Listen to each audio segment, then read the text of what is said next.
del sometimiento al hombre, nos sometemos a la autoridad de la máxima autoridad que es nuestro Dios y al cual honramos y servimos con nuestra vida. Hay momentos en la Biblia en la que encontramos que hay personas, creyentes, grandes hombres de Dios, que se sometían a la autoridad del momento, pero llegaba un momento en el que decían, amigo, hasta ahí podemos llegar. Tenemos el caso de los discípulos, cuando dice la Biblia que por predicar el Evangelio, por orar por la gente necesitada en las calles de Jerusalén, fueron confrontados por las autoridades de la época y les prohibieron categóricamente predicar el Evangelio. Y Pedro y Juan dijeron, por encima de vosotros nosotros obedecemos a nuestro Dios, porque no vamos a dejar de predicar lo que hemos visto y lo que hemos oído. Y ellos, aunque fueron torturados, aunque fueron puestos en la cárcel, ellos seguían predicando el Evangelio. ¿Por qué? Porque nosotros nos sometemos 100% al Señor y al hombre con condiciones. Al Señor nos sometemos 100%. Todo lo que Él mande, todo lo que Él ordene, aunque no lo entienda, lo tenemos que acatar.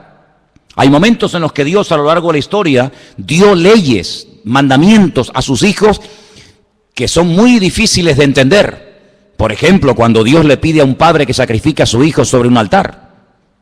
Díganme ustedes si eso no tuvo que ser una prueba tremenda. Cuando el Señor permitió que a José lo vendieran sus propios hermanos y fuera acusado de un falso delito que no había cometido, como era abusar de la esposa del amo, de Potifar, ¿verdad? Sin embargo, nosotros sabemos perfectamente que para poder vivir en paz y en armonía, con el que tenemos que llevarnos bien es con el Señor.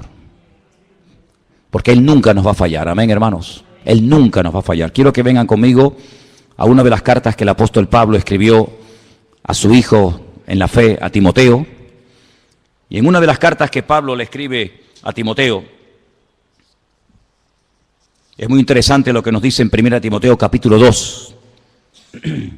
1 Timoteo capítulo 2 dice, verso 1, exhorto ante todo a que se hagan rogativas, oraciones, peticiones y acciones de gracias por todos los hombres. Esa es nuestra obligación, orar por todos los hombres, por los reyes y por todos los que están en eminencia, para que vivamos quieta y reposadamente en toda piedad y honestidad.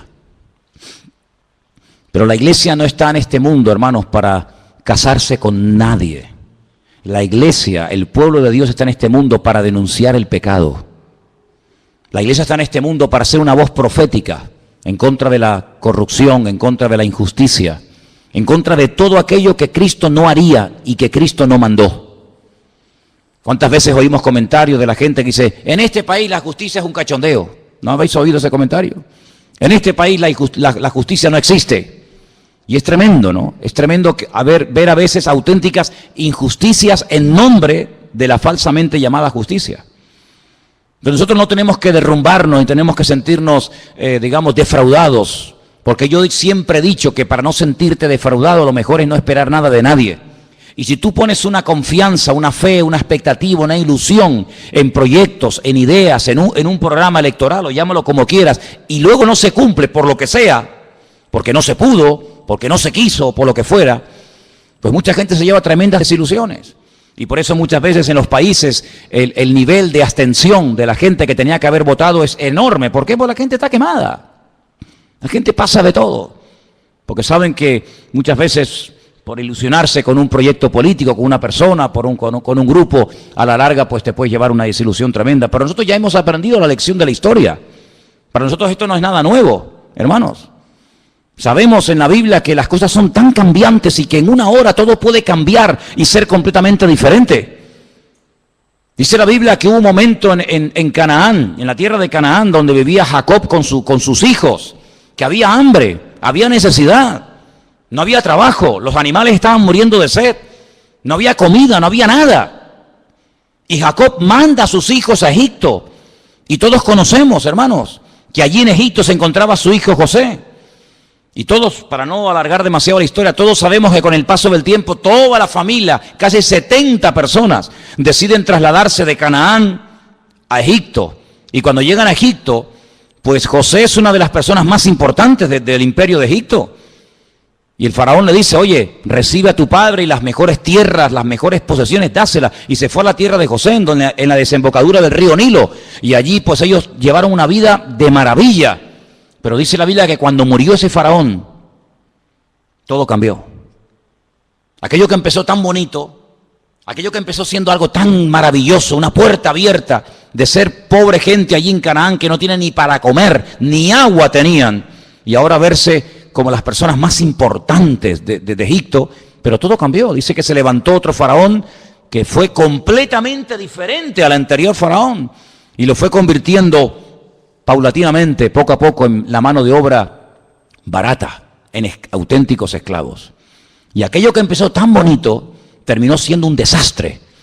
Y dice que la aflicción, el llanto, la muerte, la esclavitud se apoderó de aquellos miles y miles de personas que se habían ido reproduciendo y reproduciendo en Egipto. Y bueno, y cada día era peor, y más presión, no salieron a tiempo. Tenían que haber salido antes, pero no supieron discernir los tiempos. Se quedaron demasiado tiempo en Egipto. Tenían que haber ido y salir, pero se quedaron allí. ¿Por qué? Porque se salían cómodos, había trabajo, había abundancia, había prosperidad. ¿Para qué voy a volver otra vez a Canaán? ¿Para qué? No salieron a tiempo. Y dice la Biblia que de la noche a la mañana se promulga un edicto donde el faraón decreta que todos los niños tienen que morir asesinados, arrojados vivos al río Nilo. Y dice, pero bueno, ¿y a qué viene esto? Amigo, el diablo también tiene sus planes, ¿sabes? El diablo también tiene su agenda, tiene sus proyectos, tiene sus objetivos. Y dice la Biblia que el pueblo comenzó a clamar, el pueblo comenzó a desesperarse porque veían que aquello iba a peor y a peor y a peor. Y todos conocemos, hermanos, que después de 40 años prácticamente de no saber nada de este hombre, de repente el Señor llama a un anciano, porque ya Moisés era un hombre ya muy mayor, y el Señor lo llama, le dice, saca de la esclavitud a mi pueblo. ¿Quién lo diría? ¿Quién lo diría cuando José fue y habló con el faraón, y se presentó ante el faraón, y repartieron aquellas tierras, y se les permitió construir ciudades para que ellos vivieran tranquilos con sus leyes, con sus costumbres, con sus tradiciones, con sus cánticos, con su típica vida, ¿verdad? ¿Quién les iba a decir que aquello se iba a convertir en una auténtica tragedia y dolor? Pero bueno, así son las cosas. Y tuvieron que aprender que poner la confianza, poner la fe en el hombre es lo peor que una persona puede cometer en esta vida. Hemos aprendido de la historia, hermanos, hemos aprendido los cristianos a base de sangre, a base de martirio, a base de muerte. Maldito el hombre que confía en el hombre. Es interesante notar que cuando el Señor Jesucristo le dice a sus discípulos en el Monte de los Olivos que la ciudad de Jerusalén va a ser sitiada, que el templo va a ser destruido, con una agresividad tan brutal que dice que no quedaría ni piedra sobre piedra, es interesante que la historia dice que muy pocos cristianos murieron en aquellos días, en el año 70 después de Cristo en Jerusalén, porque ellos habían recordado, ellos sabían que el Señor Jesucristo había profetizado la futura destrucción de Jerusalén y del templo. Y dice que murieron miles de judíos, pero muy pocos cristianos. ¿Por qué? Porque recordaban las palabras del Señor y el que tenían que salir de allí y supieron interpretar los tiempos. Y nosotros si algo necesitamos hoy en día más que nunca es discernimiento espiritual. Amén. Las cosas no ocurren por casualidad. Saber por qué pasan estas cosas y de dónde salió y por qué está ocurriendo esto. Y hermanos, estamos oyendo en estos días en televisión nombres de los tiempos de la Biblia. Dice la Biblia que el primer poderoso de la tierra, por así decirlo, el primer tipo del anticristo, el primero de todo fue Nimrod. Tremendo. Y en estos días hemos oído hablar de la destrucción de la ciudad de Nimrod, ¿verdad? ¿Qué te parece? Y estamos oyendo hablar otra vez de Nínive. Y estamos oyendo hablar de lugares bíblicos. Pero es que la palabra de Dios nos enseña que esos sitios quedarían totalmente arrasados y que no quedaría piedra sobre piedra y que esas ciudades serían cueva de hurones y de chacales. Y estamos viendo cómo estas personas entran en ciudades emblemáticas con una cultura y con una trayectoria, con una arqueología y etcétera, y vienen y arrasan con todo, pero eso es casualidad, no. Está escrito en la palabra, hermanos, tenéis que leerlo. Está escrito en la palabra que de esas ciudades no quedaría ni el polvo, ni el recuerdo de esas ciudades. Y estamos viendo cómo se están cumpliendo las palabras del Señor, las profecías de una forma impresionante. Y tenemos que abrir nuestros ojos porque la Biblia dice que el Espíritu estaría hablando a la iglesia continua y permanentemente.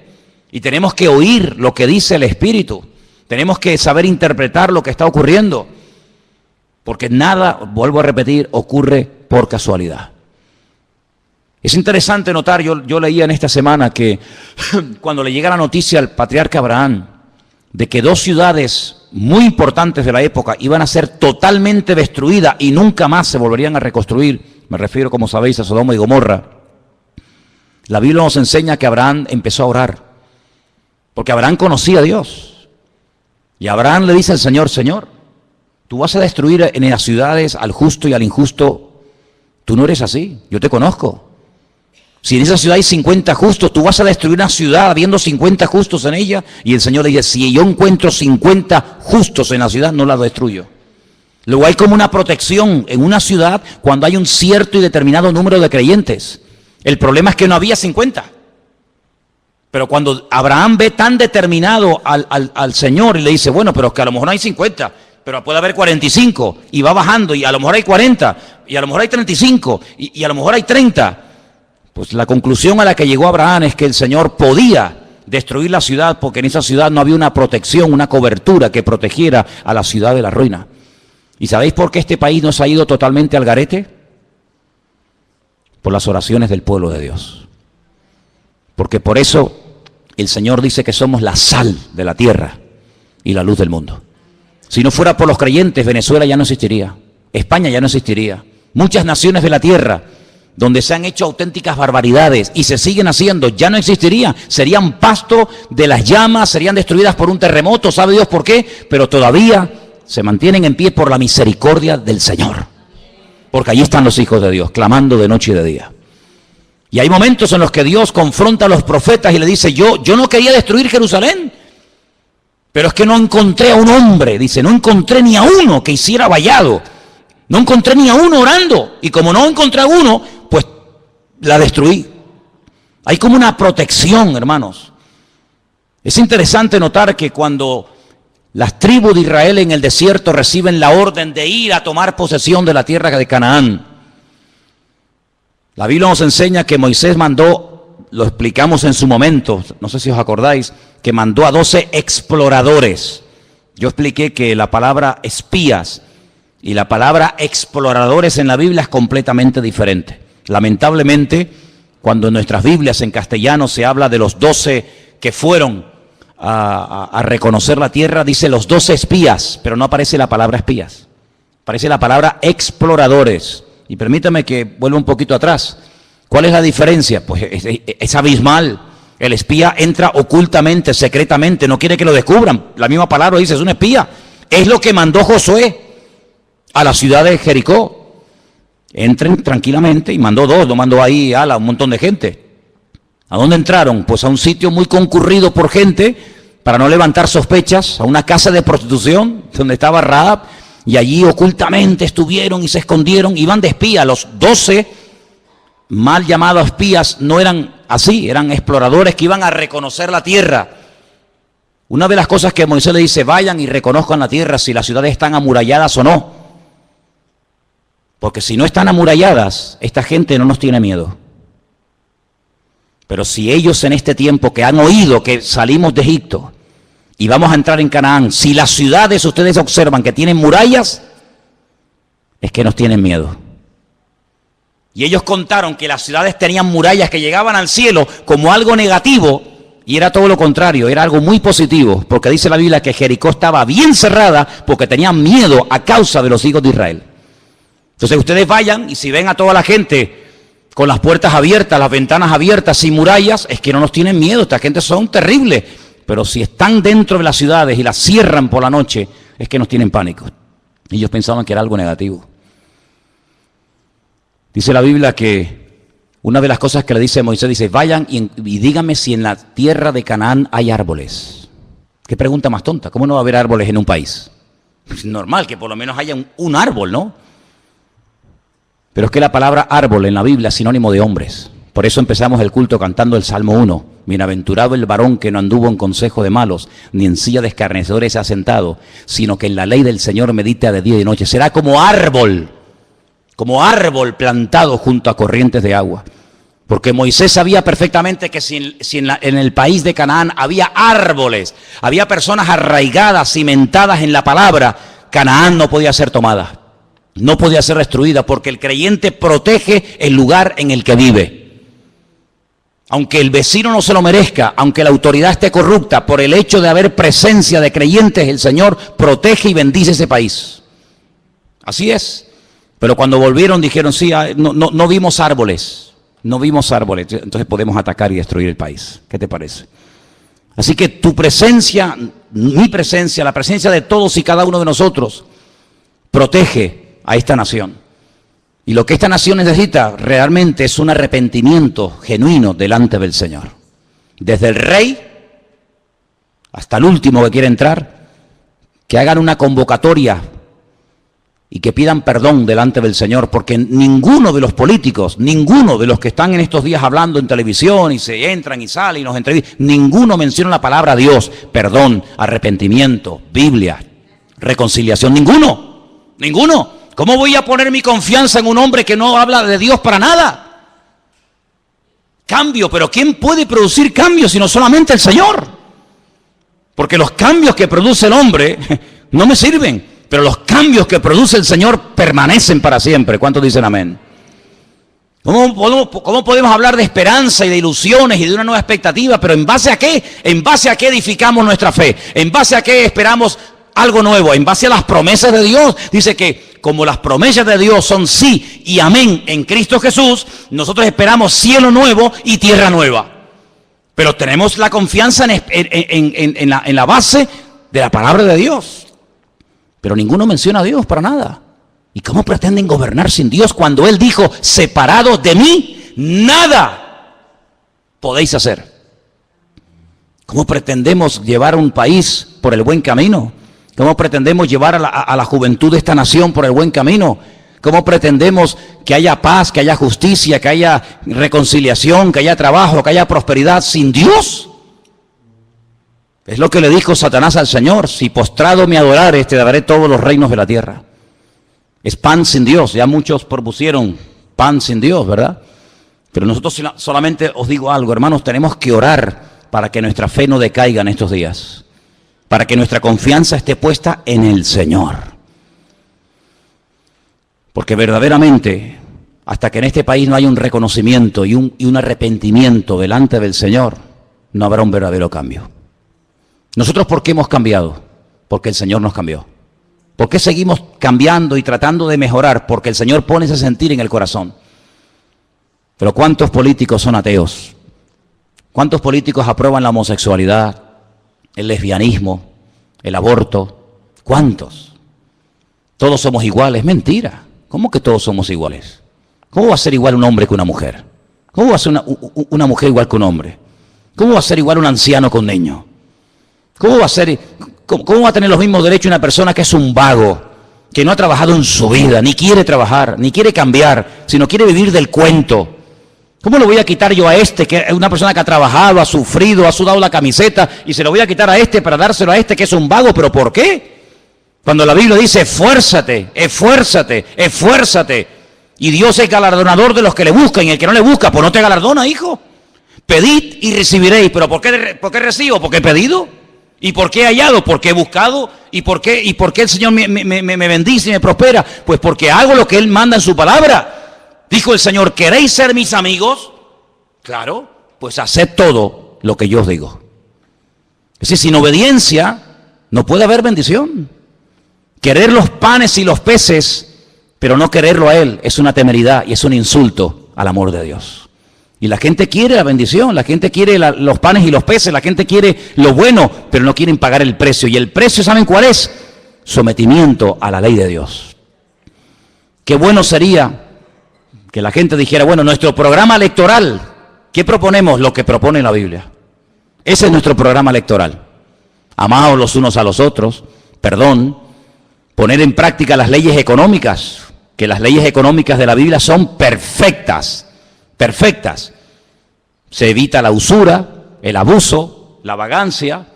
¿No dice la Biblia, el que no quiere trabajar? ¿Qué dice la Biblia? Que no coma. Pero sin embargo, ofrecemos los panes y los peces a cambio de nada. Amados hermanos, estamos viviendo tiempos de cambios. Tiempos extraños. Tiempos donde ahora hace calor y al día siguiente nieva. Y pero ¿cómo es posible que hoy estemos a 32 grados y mañana salga en televisión que en ese lugar donde estaban pasando ayer calor haya nevado y estén con sensación térmica de bajo cero? Lo natural, siempre os he enseñado, es un reflejo de lo espiritual. Y estas cosas raras que estamos viendo en el clima, estas cosas extrañas, países que así son destruidos, como por ejemplo Nepal, con todo mi respeto, ¿qué era Nepal? Un centro de idolatría, un centro de templos paganos donde se adoraban los monos, las ratas, los piojos, las serpientes, y las montañas que adoraban se les vinieron encima. ¿Qué te parece, amigo? Es que tenemos que ver el trasfondo espiritual de las cosas. No nos alegramos con la muerte de nadie, dice la Biblia. El Señor quiere que todos procedan al arrepentimiento, que todos busquen del Señor. Pero hermano, cuando ocurren ese tipo de tragedias en ciertos y determinados lugares, oye, veamos más allá. Es que se rompió toda la arquitectura. ¿Pero qué arquitectura me estáis hablando? Templo al dios mono, templo al dios rata, templo al dios piojo. Eso tenía que haberse destruido hace siglos. Siglos tenía que haberse destruido, pero no. Tremendo. Países que no han levantado cabeza. Países que siempre han estado y estarán siempre en la miseria más absoluta. ¿Por qué? Porque le han dado las espaldas.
For your precious love, the stars spell out love longing for our union then. Love my fragrance so captivating. You're close to me, I lose myself. Never thought I would find love like this. Never thought I would be waiting. Move your body, let your spirit soar. Ella, you're at a move your body. Oh,